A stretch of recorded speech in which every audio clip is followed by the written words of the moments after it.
රිදිල්ල අඩු ක්‍රමයට ඔක්කොටම වැඩි සතුටුයි. මේ තනි කකුලෙන් හිටගෙන ස්ටෝම් එකට ගියාම මේක සෝදාන්නේ නාන්නේ. ඒකට මගේ මේ නීපෙච්ච තමයි සයිටිකා තියෙන්නේ. ඊ කකුලට බර කරලා ඕනේ මම නාන්නේ ඒක සෝදන්නත්. ඉතින් මහා දුකක් වින්දා. මට වැඩිය මහත්ය දුක් විඳගෙන ඇත්තටම මං කෑ ගහනකොට.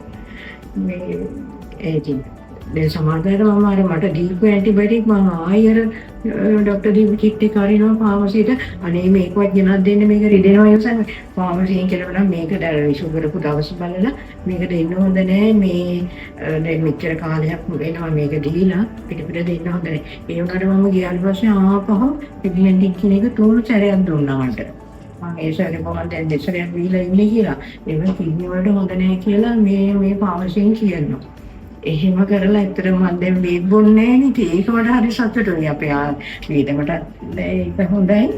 මේ බරල වීදුන දවසකට හයිපර්ටොනික් එක බෝතලයක් යනවා මේ මිලිලීටර් 100. ඒකෙන් මම ඇත්තටම ඉස්සර බයකුත් තිබුණා තෝරනකොට බේත් දාන්න. ඒ බයත් ඇත්තටම නැති වුණා මේකට පස්සේ. අනිත් එක ඇත්තටම හරි කරුණාවන්තයි මම කවදාවත් දැකලා නැහැ. මම වෛද්‍යවරයෙක් වලට බේත් දානවා. හිටපුවම ඒකත් අත්විඳලා මම හැම කෙනෙකුටම කියනවා ඇත්තටම මේ මෙහෙට යොමු වෙන්න තුවාලයක් තියෙනවා නම් කියලා.